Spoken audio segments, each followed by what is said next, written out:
Hello friends, welcome back to my channel Uttrinet Classes। 2021 में कैसे करें नेट जेआरएफ क्वालिफाई, कुछ रूल्स को फॉलो कीजिए, हो जाएगा जेआरएफ। जैसे कि mind set, dedication, love of wisdom, ठीक है। और ख़ुद को तैयार कीजिए आपका गोल के लिए, लक्ष्य को पहले ढूंढिए और गोल को सिलेक्ट करने के बाद ही अपने आप को प्रिपेयर करें, ठीक है। एक रूटीन बना लीजिए अपनी, आपकी जो टाइम मैनेजमेंट है इसलिए, ओके।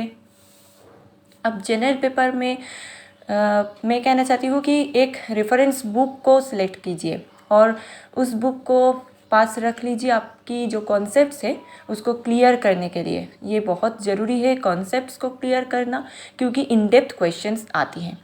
लर्निंग ऐप्स, यूट्यूब, इन सब को आप यूज़ कर सकते हैं, ओके। ऑनलाइन टेस्ट देना बहुत ज़रूरी होता है, क्योंकि फर्स्ट होना ज़रूरी होता है। फर्स्ट पेपर के टाइम मैनेजमेंट यही सबसे इम्पॉर्टेंट होती है। Teaching, research, communication, mathematical reasoning, logical reasoning, ICT, people development, environment and higher education से जो भी थियोरिटिकल पार्ट्स है उन सभी को पहले क्लियर कीजिए। टीचिंग एप्टीट्यूड में क्या क्या इंपॉर्टेंट टॉपिक है, टीचिंग के concept, teaching objectives, level of teaching, teaching characteristics, learners characteristics, factors and methods of teaching, evaluation system and teaching support system, that is traditional, modern and ICT based, okay. And in research aptitude, which are most important, meaning, types and characteristics of research, methods of research, steps of research, format and styles of referencing, application of ICT in research and research ethics। research ethics से बहुत questions आते हैं, इन topic को बहुत important आप please ध्यान से पढ़ना। कम्युनिकेशन में meaning, type, characteristics, verbal, non verbal communication, effective and classroom communication, barriers of effective communication, mass media society and theories of communication. In mathematical reasoning, different types of reasoning, number series, letter series, codes and relationship and mathematical aptitude, those are very important from this. And in logical reasoning, you may know about the arguments, moods and figure, fallacies, use of languages, inductive, deductive reasoning and Indian logic is most important means of knowledge, okay. This is a vast topic, you should know about all of them. And in ICT, here a lot of abbreviations and terminologies: internet, intranet, email, audio and video conferencing, digital initiatives in higher education, ICT and governance, okay. People development and environment से MDG, SDGs and environmental conventions, environmental issues, types and example of resources, impacts of human activities on environment, natural hazards and mitigation and environmental protection act, okay. Those are very important. In higher education system, higher education in ancient India, oriental, conventional and non-conventional learning, professional, technical, skill-based education, value and environmental education, policies, governance and administration, okay. So those are very important topic.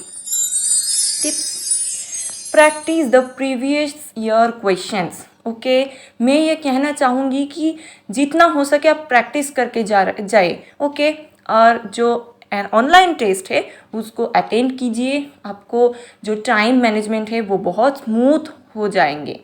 Daily study कीजिए, concepts को clear करें और उसके बाद practice करें, because it's not mandatory to do hard work, it's mandatory to do smart work, ठीक है। अपने आप को प्रिपेयर करें। पेपर 2 के लिए मैं कहना चाहूँगी कि प्रॉपरली रीड कीजिए सिलेबस को।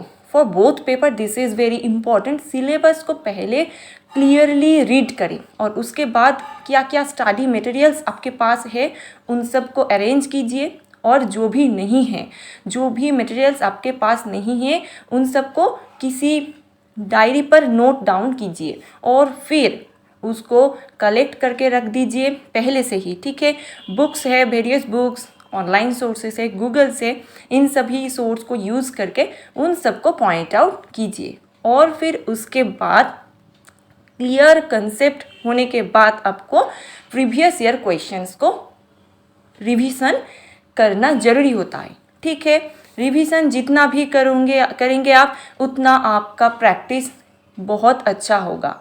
लेकिन first of all clear your concepts, do in depth study. Okay, in depth study बहुत ज़रूरी होता है क्योंकि शॉर्ट क्वेश्चंस आते हैं, ठीक है। और write down those topics which were frequently asked in previous year questions. जैसे कि मान लीजिए कोई एक क्वेश्चंस आए हैं और उस क्वेश्चंस का डिटेल्स आप डायरी पर नोट डाउन कीजिए, ताकि वहाँ से जो भी क्वेश्चंस आए वो आप अटेंड कर सके, ठीक है। Suppose you have 60 days only, ठीक है। ये मान लीजिए कि 60 डेज है आपके हाथ में, और इसलिए आप एक रूटीन को प्रिपेयर कर लीजिए आपके खुद के लिए। क्यों? आपका रिवीजन के लिए, आपका स्टडी के लिए, ठीक है। आपका ओनली वन गोल है, ये अब सोच लीजिए, and that is UGRF। So let's crack. Give the value of time, utilize all the moment, you have to do something, ठीक है। Don't be lazy so that you have to need one more chance for your NET exam. So this is your only one chance. Do something for your parents. Best wishes for all of you. Okay. And if you are new to my channel, to subscribe and hit the bell icon. Don't forget to like and share. Thank you very much.